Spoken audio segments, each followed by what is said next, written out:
सर्व नवनाथ भक्तांचे नवनाथ भक्तिसारच्या अध्याय 27 मध्ये स्वागत। या अध्यायात मित्रांनो आपण पाहणार आहोत की विक्रम आणि भर्तरी यांचे विवाह तसेच भर्तरीनाथांची आणि गुरु दत्तात्रेयांची कशी भेट होत आहे याविषयीची सविस्तर कथा आपण या अध्याय 27 मध्ये पाहणार आहोत। कथेला सुरुवात करण्यापूर्वी आपल्याला एक विनंती आहे की कमेंट्समध्ये अलख निरंजन आदेश लिहायला विसरू नका। तसेच व्हिडिओला जास्तीत जास्त शेअर करा जेणेकरून आपल्या मित्रपरिवाराला देखील या नवनाथ भक्ती सार ग्रंथाचे महात्म्य लक्षात येईल। अध्यायाला सुरुवात करूयात। विक्रम आणि भर्तरीनाथ सख्या भावांप्रमाणे राहत होते। सत्यवती ही भर्तरीवर पुत्रवत प्रेम करीत होती। पुढे काही दिवसांनी विक्रमाने त्यालाही ग्रामरक्षकाचे काम मिळवून दिले। त्या काळी अवंतीवर शुभ विक्रम नावाचा राजा राज्य करत होता। त्याला सुमेधावती नावाची एकुलती एक सुलक्षणी कन्या होती। ती उपवर झाली तेव्हा राजाच्या मनात तिच्या विवाहाची चिंता उत्पन्न झाली। त्याने परंपरेप्रमाणे हत्तीच्या सोंडेत माळ देऊन त्याला समारंभपूर्वक नगरात फिरवायचे आणि तो ज्याच्या गळ्यात माळ घालेल त्यालाच आपली कन्या देऊन गादीवर बसवायचे असे ठरवले। पुढे शुभ दिवस व उत्तम मुहूर्त पाहून त्याने कन्येच्या विवाहाची घोषणा केली। देशोदेशींच्या मान्यवरांना निमंत्रणे धाडली। नगरामध्ये उत्तम सजावट केली आणि एका भव्य हत्तीला उत्तम प्रकारे सजवून त्याच्या सोंडेत एक माळ दिली। सभामंडपात स्वयंवरासाठी आलेल्या मान्यवरांना अवलोकन करून तो हत्ती राजपथावरून चालत एका किल्ल्यापाशी गेला आणि तेथे पहाऱ्यावर असलेल्या विक्रमाच्या गळ्यात त्याने हत्तीने ती माळ घातली। तेव्हा सगळीकडे मंगलवाद्यांचा एकच गजर झाला। राजाने विक्रमाला सन्मानाने सभामंडपात आणले। तेथे परिचितांनी तो कुंभार असल्याचे सांगताच राजाचा विरस झाला। पण विक्रमाचे तेज रूप वागणे व त्याच्या भाग्याचा विचार करता तो कुंभार असल्याविषयी त्याला जरा शंकाच आली। त्याने प्रधानाकरवी कमठाला बोलावून म्हणजेच कुंभाराला बोलावून त्याची चौकशी केली असता विक्रम हा सुरोचन गंधर्व व सत्यवर्म्याची कन्या सत्यवतीचा पुत्र असल्याचे कळताच त्याचा आनंद गगनात मावेना। त्याने विक्रमाचा राज्याभिषेक व विवाह या दोन्ही मंगल प्रसंगी त्याचे आजोबा हजर असावेत म्हणून प्रधान व कमठास मिथिला नगरीस पाठवून त्यांना बोलावून घेतले। अवंतीस गेल्यावर सत्यवतीला व विक्रमाला भेटून सत्यवर्म्याला खूप आनंद झाला। मग एका शुभमुहूर्तावर विक्रमास राज्याभिषेक करण्यात आला। त्यानंतर त्याने सुमेधावतीशीही विवाह केला। या प्रसंगी सत्यवर्म्याने आपल्या नातवाला आपले राज्यच आंदन म्हणून दिले। अशा प्रकारे नगरवेशीवर पहारा देणारा विक्रम दोन्ही राज्यांचा स्वामी झाला। भर्तरीमुळेच आपला भाग्योदय झाला म्हणून विक्रमाने त्याचा मोठा गौरव केला आणि त्याला युवराजपद दिले। ते दोघे परस्परांच्या विचाराने एकमताने राज्यकारभार पाहू लागले। त्यानंतर काही दिवसांनी शुभ विक्रमाचा प्रधान सुमती याच्या मनात आपली कन्या पिंगला हिचा विवाह भर्तरीशी करून द्यावा असा विचार आला। त्याने आपला मनोदय विक्रमाला कळवला। विक्रमाने भर्तरीशी बोलणे करून विवाहाला त्याचा होकार मिळवला आणि प्रधानास बोलावून मुहूर्त काढण्यास सांगितले।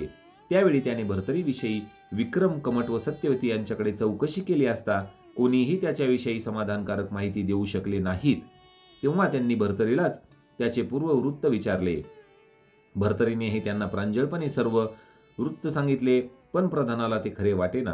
त्याने विवाह प्रसंगी आपला पिता सूर्य यास बोलावून घ्या अशी विनंती केली। तेव्हा भर्तरीने प्रसादाच्या अंगणात जाऊन सूर्याला तेथे येण्याचे आवाहन केले। त्यावेळी आपला पुत्र आपल्या भेटीची इच्छा बाळगून आहे हे कळताच सूर्य त्याच्या सन्मुख प्रकट झाला आणि सर्व वृत्तांत जाणून घेतल्यावर प्रधानास म्हणाला की भर्तरी हा माझा पुत्र आहे, त्याच्याविषयी शंका घेऊ नको, त्याला आपली कन्या दे, लग्नकार्य यशस्वी होईल। विवाहात वर पिता असावा ही तुझ्या इच्छा योग्य आहे, पण माझा जो ताप आहे तो लोकांना सहन होणार नाही म्हणून आग्रह धरू नकोस। विवाहात विक्रमाचा पिता आहे सुरोचन गंधर्व हा उपस्थित राहील। देवगण पुष्पवृष्टी करतील। ते ऐकून प्रधानाचा सर्व संशय मिटला। तो उत्साहात लग्नाच्या तयारीला लागला। त्या विवाहाच्या तिथीला सुरोचन गंधर्व स्वर्गातून खाली उतरला। त्याने सत्यवतीला भेटून विक्रमाला व सुमेधावतीला अनेक आशीर्वाद दिले। सुमती प्रधानाची भेट घेऊन त्याच्या भाग्याची प्रशंसा केली व भर्तरी हा द्रुमिल नारायणांचा अवतार असल्याचे सांगितले। मग ठरलेल्या मुहूर्तावर भर्तरी व पिंगला विवाहबद्ध झाले। त्यावेळी वधूवरांना आशीर्वाद देताना स्वर्गस्थ देवांनी पुष्पवृष्टी केली। तो आनंदोत्सव 5 दिवस चालला। त्यानंतर महिनाभर तेथेच वास्तव्य करून आणि सत्यवती विक्रम व भर्तरीस आपल्या सहवासाचा आनंद देऊन सुरोचन आपल्या लोकी परतला।